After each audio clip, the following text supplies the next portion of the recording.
the United States can kiss goodbye to any suggestion that it is the last remaining superpower. It is my opinion that years from now, this Trump administration and even this G20 summit that has just closed in South Africa will be remembered as a turning point, a moment the world realized that the era of United States dominance has ended. That realization is captured clearly in the words of the journalists who reported on the summit. Because what unfolded in Johannesburg was not only a political drama, it was definitely a global signal that power has shifted. This is both in the actions taken and the symbolism of the whole event itself. In this video, we're going to break down how the United States, without meaning to, expose the reality of its declining influence. We will also explore what the future, the coming years will look like as new players rise and fill the space that the fading empire once occupied.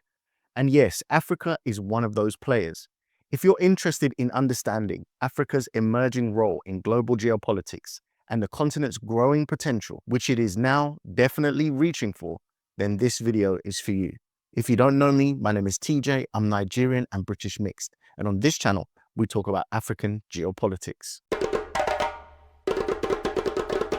So the G20 Summit just wrapped up in South Africa yesterday. And this summit in particular is of high significance. The summit delivered some truly significant moments, and in my opinion, it marks the dawn of a new era.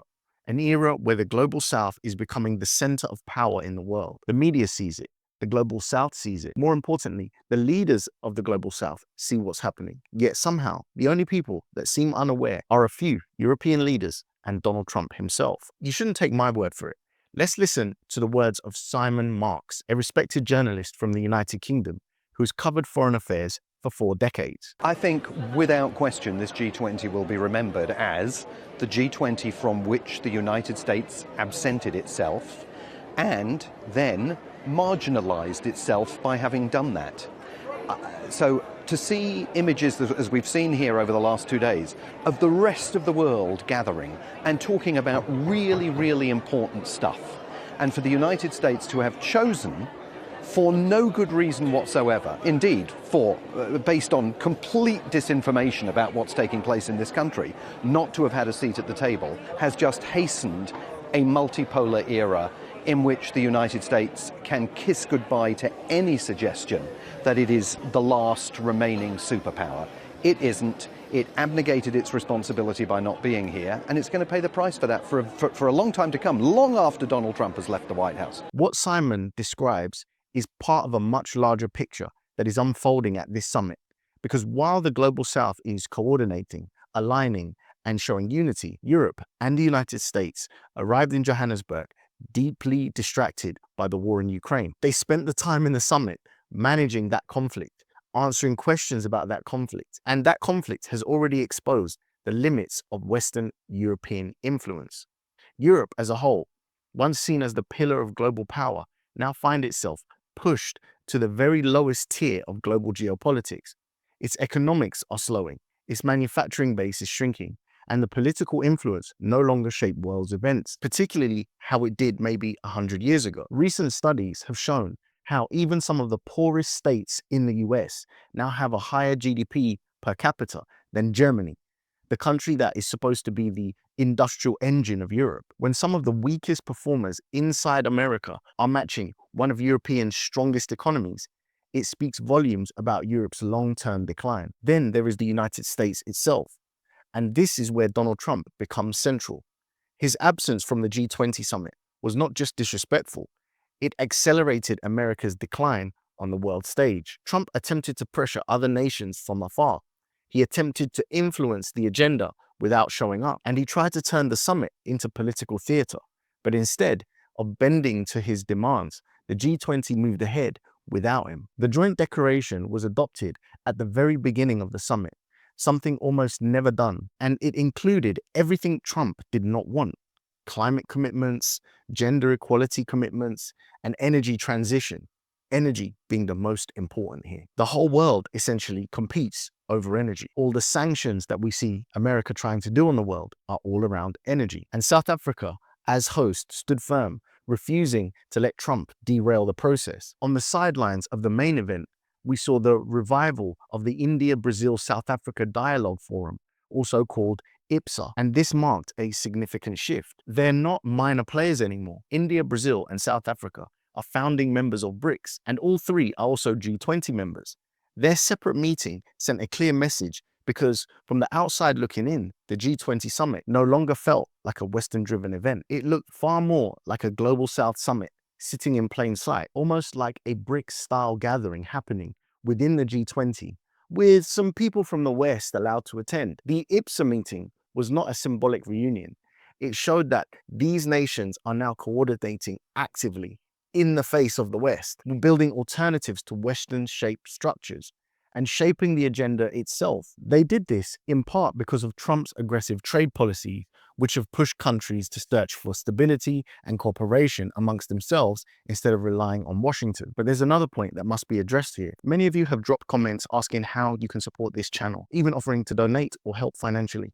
Until recently, I had no way to make this possible. But now through my Substack, it's never been easier for you to lend me some support. There's a free tier where you'll get 1 email per week, and for just $5 a month, about the price of a nice coffee, you'll receive a daily written update from all of my content, everything I produce. I'll be engaging with those of you who join, asking your thoughts on how to serve you and the continent better. Sometimes my videos do get demonetized, and there's also a small chance, as we saw with the Platform Africa stream, that a channel like this could be deplatformed. Even if the worst happens, we can regroup, rebuild, and keep pushing forward. We don't want any third party controlling this message, so with email backing us up, we can communicate directly. Thank you in advance for signing up. I look forward to connecting with you, not just on YouTube, but via email as well. For years, Trump promoted the narrative that there is some sort of white genocide happening in South Africa and claimed this repeatedly in public. This is a key reason why he feels like he couldn't attend the summit in South Africa. But the presence of the G20 Summit is the clearest evidence itself that this claim has no basis in reality. I mean, it would be impossible, absolutely impossible, for the G20 to take place, say, in Gaza or El Fasher in Sudan, where the real conflicts are happening right now. In those places, there's no functioning roads, no functioning hospitals, no reliable infrastructure. Buildings are crumbling, bodies lie in the streets, and there is no electricity, no food, no water as people starve. That is what actual genocide and collapse looks like. I don't see any of that in South Africa. Whatever Trump claims about South Africa cannot be compared realistically or genuine to those conflict zones.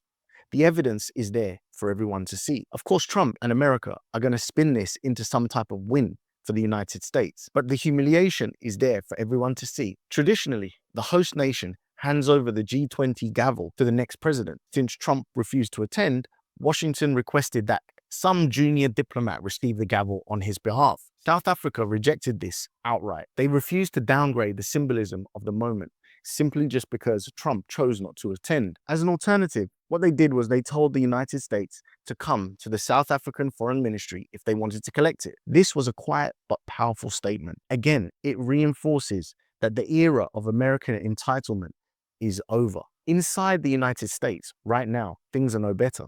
Trump's trade wars fractured oil alliances. His decisions in the Middle East inflamed tensions, and the political chaos at home has damaged America's credibility. His own inner circle is divided, with resignations and firings, including allies distancing themselves after the Epstein file controversy, something that's still playing out right now. Standing up for American women who were raped at 14 years old, trafficked and used by rich, powerful men should not result in me being called a traitor and threatened by the President of the United States, whom I fought for.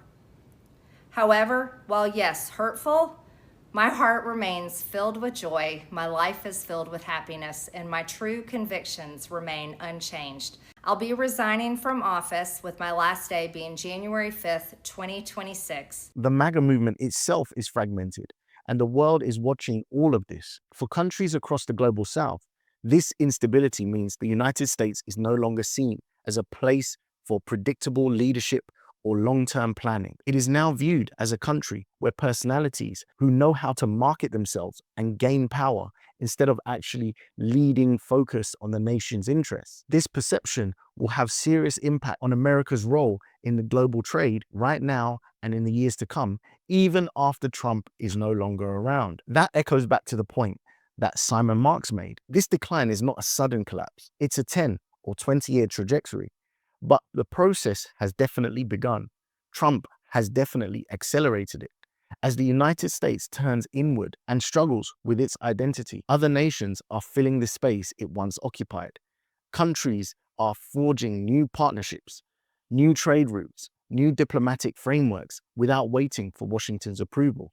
We see this across Africa, where nations are trading more with each other and forming strong ties with Asia and Latin America.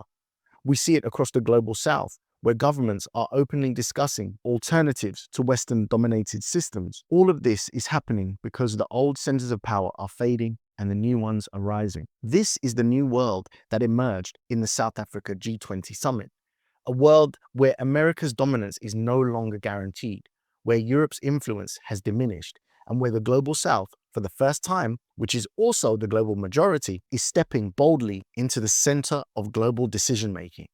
Make no mistake, this is the beginning of a new era. Africa has a fantastic opportunity in this moment. With South Africa leading the way, the rest of the continent must follow suit. African nations must factor this global decline of old powers into every negotiation moving forward. Every trade deal, every strategic partnership. They must look for the best strategic opportunities to trade within Africa and across the global south, strengthening continental supply chains and building value inside African borders. Most importantly, Africa must ensure that the predatory practices from the past, everything from colonialism to slavery to the more neo-colonial extraction of raw materials, does not pass over into this new global paradigm. The world is reconstructing, the global south is rising, and Africa has the chance to position itself at the center of a new era, only if it chooses wisely and moves forward with unity and purpose. I would love to know what you guys think about this. Please let me know in the comments. But if you have nothing to say, would it be too much if I asked you to write the words, "Decline creates opportunity"? Just lets me know that you watched the video to the end, you support the channel, you like the message, and you want me to keep going. Thank you so much for watching today, and I'll catch you in the next one. Peace.